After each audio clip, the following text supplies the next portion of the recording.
इन्ना लिल्लाहि व इन्ना इलैहि राजिऊन। अस्सलामु अलैकुम माय सोशल मीडिया फैमिली। इस वक्त मैं लाइव हूँ और बहुत ही दुखी दिल के साथ, बहुत भारी दिल के साथ ये ख़बर आपके साथ शेयर कर रही हूँ कि हमारे मुल्क के मायनाज़ सीनियर सहाफ़ी अरशद शरीफ जो हैं, उनको कत्ल कर दिया गया है गोलियाँ मारकर। क्या ये सारा मामला हुआ है? क्या है ये सारी कहानी? और ख़ास तौर पे उनके जो भाई हैं, उनको भी बहुत दर्दनाक तरीके से कत्ल किया गया था, या उनके साथ कोई हादसा हुआ था और इनको वाक़ई कत्ल किया गया है, या इनके साथ कोई हादसा हुआ है। ये मैं अभी आपके साथ शेयर करती हूँ कुछ ख़बरें, और साथ में ये वीडियो जो है ये एक ट्रिब्यूट भी है उनके लिए, और बहुत ही दिल दहला देने वाली चीज़ें और कुछ ऐसे उनकी ज़िंदगी के पहलू सामने आए हैं कि मुझे समझ नहीं आ रहा कि ये सब चीज़ें मैंने आपके साथ कैसे शेयर करनी है। बहरहाल, मैं आपको बता दूँ कि अरशद शरीफ साहब के बारे में आप लोग अच्छे तरीके से जानते हैं कि इस वक्त कुछ लोग उनको ये कह रहे थे कि वो मुल्क से मफरूर हैं, और कुछ लोग ये कह रहे थे कि वो मुल्क छोड़कर नाला होकर चले गए हैं। आपको अच्छे तरीके से याद होगा, ARY पे एक प्रोग्राम किया करते थे वो, जिसका नाम था पावर प्ले। तो पावर प्ले प्रोग्राम के अंदर उन्होंने बहुत अच्छे-अच्छे प्रोग्राम्स, बहुत बड़े-बड़े उन्होंने अपने तहकीकाती मौज़ूआत को मौज़ू बनाया और उस पे उन्होंने काम किया। लेकिन उनके ऊपर हमेशा ये तनकीद होती रही कि वो बायस्ड हैं, या उनके ऊपर ये तनकीद होती रही कि वो एक साइड का नैरेटिव शेयर करते हैं, दूसरी साइड का नैरेटिव शेयर नहीं करते। पिछले महीने उनका एक तनाज़ा बन गया। पिछले महीने नहीं, 1-2 महीना पहले उनका एक तनाज़ा बना था। आपको याद होगा, ARY के ऊपर वो प्रोग्राम कर रहे थे और उस दौरान शहबाज़ गिल साहब उनके प्रोग्राम में आए थे, और शहबाज़ गिल ने कुछ बहुत ही ख़तरनाक किस्म की बातें कर दी थी एस्टेब्लिशमेंट के बारे में, और मुल्क के हिफ़ाज़ती मामलात के अंदर उन्होंने दखल अंदाज़ी की थी। माज़रत चाहती हूँ। तो उसके बाद क्या हुआ था कि ARY को जो नोटिसेज़ मिले थे, ARY बंद हो गया था, और 8 साल तक लगातार काम करने वाले अरशद शरीफ साहब के ऊपर सारा इल्ज़ाम धर के ARY ने खुद तो उन्होंने अपनी जान छुड़वा ली, और उन्होंने एक ट्वीट बस कर दिया, और उसमें उन्होंने कहा कि अगर कोई सहाफ़ी सोशल मीडिया पर कुछ भी कहता है तो उसके ज़िम्मेदार हम नहीं हैं, क्योंकि उसके लिए हमारा चैनल जो है वो ज़िम्मेदार नहीं है। और उसके बाद अरशद शरीफ साहब से उन्होंने अलहदगी की बात की थी, यानी ARY न्यूज़ ने। और उसके बाद अरशद शरीफ साहब जो हैं वो 8 साल तक ARY के लिए खिदमत सरअंजाम देते रहे। लेकिन होता क्या है कि जब कोई एंकर पर्सन या किसी प्रोग्राम को मुतनाज़ कर दिया जाता है, तो बाद में जो ऑर्गेनाइज़ेशन होती है वो हाथ उठा लेती है। वो अपनी ज़िम्मेदारी नहीं मानते, वो एंकर पर्सन के ऊपर डाल देते हैं। तो यहाँ पर भी ARY ने इसी तरह का किया था काम, कि उन्होंने बाकी सब मुलाज़मीन को बचाने के लिए समझ लें, या जैसे भी करके उन्होंने सारा मामला, सारा मलबा डाल दिया अरशद शरीफ पे, और ख़ुद वो बिल्कुल न्यूट्रल हो गए, और अरशद शरीफ को उन्होंने निकाल दिया ARY न्यूज़ से। अब जनाब हुआ क्या कि वो नाला हो गए, और वो एक मुल्क चले गए थे। किसी को भी नहीं पता था कि वो इस वक्त कहाँ हैं, किस मुल्क में है। लेकिन मैं आपको बता दूं कि वो कीनिया में मुकीम थे। कीनिया एक मुल्क है, वहाँ पर नैरोबी के अंदर वो ठहरे हुए थे, और वहाँ पर अभी इस वक्त, जिस वक्त मैं ये खबर आपके साथ शेयर कर रही हूँ, उनको गोलियां मारकर हलाक कर दिया गया है। उनके भाई का भी कत्ल जो है वो इसी तरह बड़ा ही एक अजीबो-गरीब तरीके का था। मैं आपको बता दूँ कि उनके भाई जो हैं वो आर्मी से ताल्लुक़ रखते थे। वो एक सर्विंग मेजर थे, पाक फ़ौज में मेजर थे। और 2011 की ये बात है, जब अरशद शरीफ साहब जो हैं उनके वालिद को हार्ट अटैक हुआ था, और एकदम से जब उनके वालिद के हार्ट अटैक की ख़बर जो है वो मेजर जो इनके भाई थे उनको मिली, तो वो बहुत ज़्यादा परेशान हो गए। वो अपनी जो जॉब है उसको छोड़कर फ़ौरन वो गाड़ी में भागे, और उनके बारे में 2 तरह की र्यूमर्स हैं। कहा ये जाता है कि जब वो वहाँ से निकले, तो जो ड्राइवर था उसने एक ख़ास मकाम पर जाकर आगे जाने से इनकार कर दिया, और जब वो गाड़ी लेकर खुद थोड़ा आगे गए तो उसके बाद पता नहीं क्या हुआ, उनको चक्कर आया या कोई गाड़ी आगे से आई या क्या हुआ, मतलब पुरअसरार तरीके से उनकी जो गाड़ी है वो सामने जाकर एक दरख्त के साथ टकराई, और उस पे उनका फ़ौरी तौर पे इंतकाल हो गया। तो उनके वालिद के इंतकाल के साथ-साथ ही अरशद शरीफ के भाई का भी इंतकाल हो गया। कुछ लोग कहते हैं कि ये एक तबई मौत थी और हादसाती मौत थी, और कुछ लोग ये कहते हैं कि उनको कत्ल किया गया था प्रॉपर तरीके से, इसीलिए ड्राइवर ने आगे जाने से इनकार किया था, जो अभी तक इत्तलात मुझ तक पहुँची हैं। और अगर बात कर लें इनकी अरशद शरीफ साहब की, तो इनके बारे में मैं आपको बता दूँ कि ये कीनिया के अंदर मुकीम थे, और वहाँ पर इनको आज गोलियाँ मारकर इनके जिस्म में कुछ 6-7 गोलियाँ मारी गई हैं। और उसी वक़्त मौके पे ये जाँ बहक हो गए हैं। मैं आपको ये साथ में बता दूं कि अरशद शरीफ की अगर हम बात करें तो 1973 22 फरवरी को ये पैदा हुए थे। इनकी उम्र जो है, मास्टर चाहती हूँ, बीच में इंटरनेट डिस्कनेक्ट हो गया था।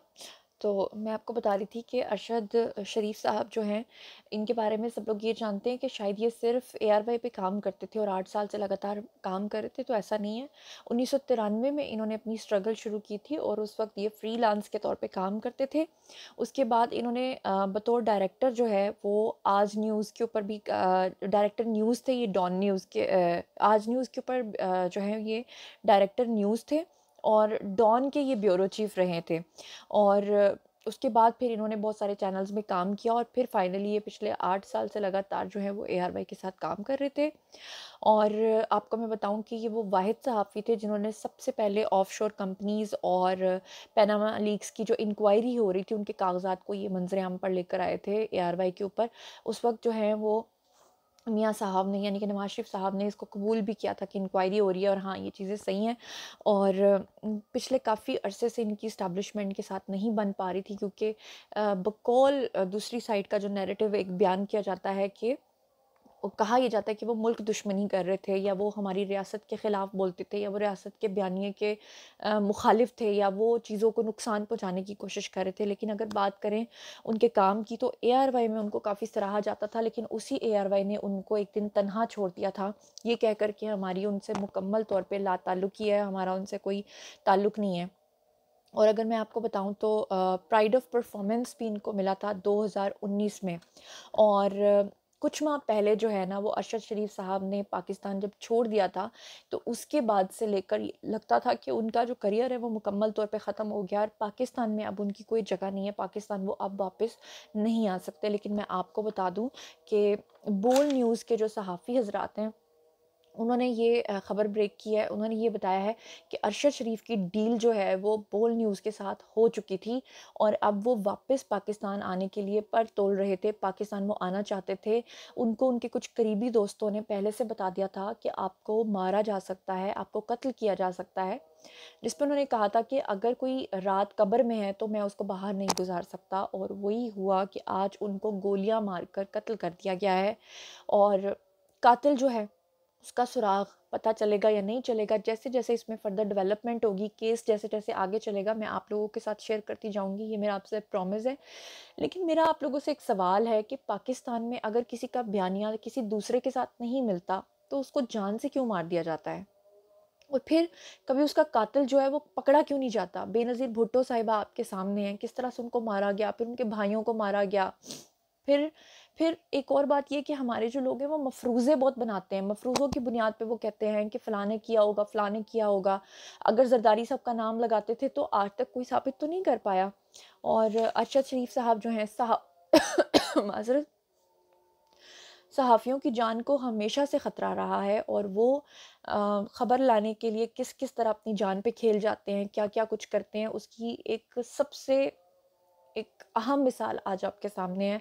और अरशद शरीफ साहब की ज़िंदगी इतनी मुतनाज़िर रही है और साथ में जिस तरह से उनके घर के 3 अहम मेंबर, जैसे कि वो ख़ुद, उनके भाई और जिस तरह से उनके वालिद इस दुनिया से गए हैं, ये बहुत ही अजीबो-गरीब यानी कि चीज़ें हैं।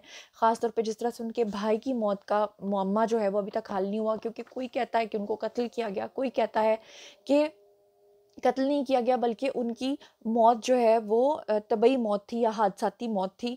लेकिन बहरहाल फिर उनके जो भाई हैं, जब उनका कत्ल हो गया या उनकी वफ़ात हो गई तो उसके बाद उनको पूरे प्रोटोकॉल के साथ जो है वो दफ़नाया गया था। बहरहाल अरशद शरीफ साहब के लिए मैं आप लोगों से रिक्वेस्ट करती हूँ कि आप लोगों की बड़ी मेहरबानी है कि कोई गलत किस्म के कमेंट्स आके कमेंट सेक्शन में मत कीजिएगा।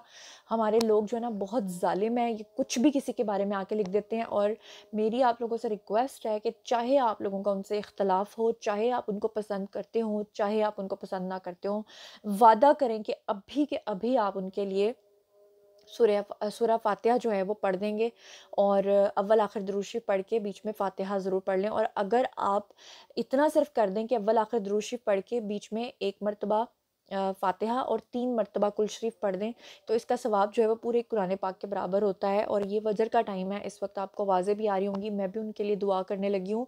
ज़ाती तौर पे अगर आप मुझे पूछें तो मुझे एज़ पर्सनैलिटी वो पसंद नहीं थे ना, एज़ एंकर पर्सन वो मुझे पसंद थे, लेकिन यकीन माने कि जब ये खबर मुझे मिली है, मेरा मेरा दिल जो है ना अंदर से रो रहा है, क्योंकि मैं ये चीज़ बिल्कुल बर्दाश्त नहीं करती कि किसी भी इंसान को इस तरीके से दुनिया से जाना पड़े। ठीक है, सबने जाना है, सबका दिन लिखा हुआ है, लेकिन इस तरह से महज इस बात पे किसी को मार देना कि उसका बयानिया हमारे बयानिया से मुख्तलिफ है, ये बहुत गलत बात है। इस बारे में आप लोग जो कुछ भी सोचते हैं, जो कुछ भी समझते हैं, आप लोगों की जो भी राय है, आइए कमेंट सेक्शन में वैसा शेयर कीजिए, मैं पर्सनली आपको जवाब दूंगी। और वादा कीजिए, और अगर आप फ़ातिहा और ये सब पढ़ लें, तो उसके बाद काइंडली आप कमेंट सेक्शन में आके फ़ातिहा डन ज़रूर लिखें। फ़ातिहा डन लाज़मी लिखें, मुझे पता चल जाएगा कि आप में से कितने लोगों ने उनके लिए दुआए फ़ातिहा की है। और मज़ीद तफ़सीलात जैसे जैसे मुझ तक पहुँचेंगी, मैं आप लोगों के साथ शेयर करती जाऊँगी। अपना बहुत बहुत ख़्याल रखिएगा। अल्लाह निगहबान।